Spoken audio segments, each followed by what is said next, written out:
আসসালামু আলাইকুম। মোহাম্মদপুরের সাত মসজিদ থেকে শুভেচ্ছা জানাচ্ছি। আমি হুসাইন মাহমুদ। আমি যেখানে অবস্থান করছি এটা সাত মসজিদ। মুঘল আমলে নির্মিত, প্রায় 350 থেকে 400 বছরের পুরনো। আওরঙ্গজেবের পুত্র মির্জা আজম শাহ এটি নির্মাণ করেন। আওরঙ্গজেব কে ছিলেন? শাহজাহান এবং মমতাজের কনিষ্ঠ পুত্র ছিল আওরঙ্গজেব, এবং আওরঙ্গজেবের পুত্র মির্জা আজম শাহ তার শাসনামলে এটি নির্মিত হয়। আমি আপনাদের আজকে দেখাবো এই মসজিদের ভিতরে দেখতে কেমন।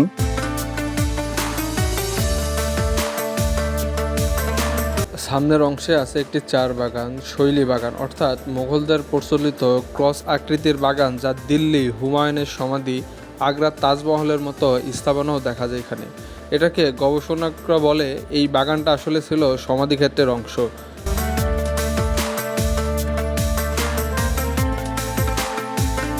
এই মসজিদের চারপাশে চারটা মিনারের উপরে চারটা গম্বুজ রয়েছে, এবং মসজিদের মূল ছাদের উপরে আছে তিনটা গম্বুজ। এই 7 গম্বুজ মিলিয়ে এই মসজিদের নামকরণ করা হয় 7 গম্বুজ মসজিদ। মসজিদের পিছনের দিকে একটা পাশে একটা রহস্যজনক কবর ছিল। অনেকেই ধারণা করে এই কবরটা শায়েস্তা খানের মেয়ের কবর, কিন্তু আমরা বর্তমানে সেই কবরটা এখনও দেখতে পাইনি। এবং মসজিদের ঠিক পাশে বা পিছনের সাইডে একটি অজুখানা আছে, যেটিকে এখন মাছ দিয়ে ভরা আছে, সুন্দর লাগে দেখতে।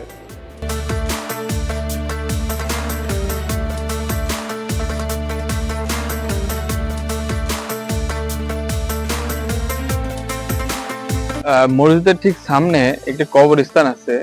এখানে শায়িত আছে আওরঙ্গজেবের পুত্র মির্জা আজম শাহের সাথে যারা তখন কাজ করতেন। তখনকার যে সম্রাট ছিল, সেই সম্রাটের সময়ে এই ঢাকা যারা শাসন করতেন বা ঢাকায় যারা কর্মরত থাকতেন, তাদেরই কবর এখানে দেওয়া হয়েছে।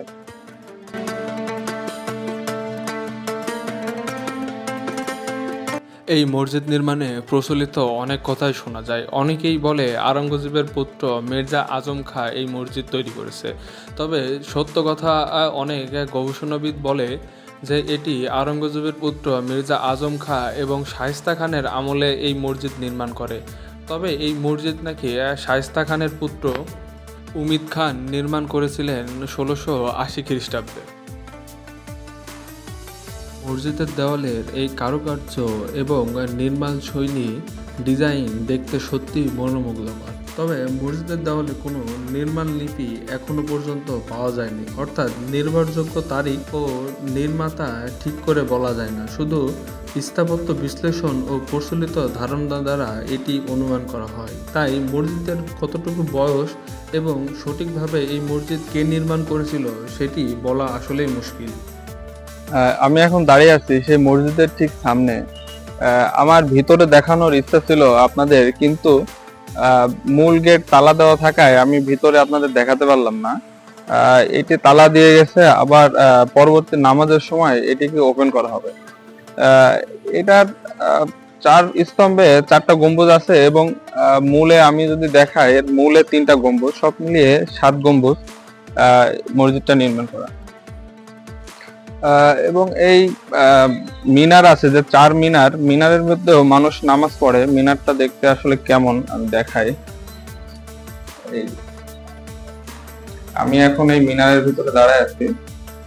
মসজিদটা বন্ধ থাকলে এখানেও মানুষ নামাজ আদায় করে। এখানে 1 থেকে 2 জন অনায়াসে বসতে পারে।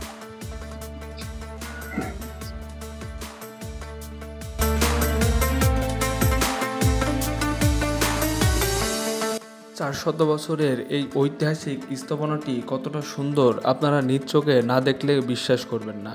তাই আমি আমার এই ভিডিওতে এই দৃশ্য আপনাদের সামনে তুলে ধরার চেষ্টা করেছি। যদি আমার এই ভিডিওটা আপনাদের ভালো লেগে থাকে তাহলে অবশ্যই আমার চ্যানেলটি সাবস্ক্রাইব করে ভিডিওটি লাইক, কমেন্ট এবং শেয়ার করে দিন।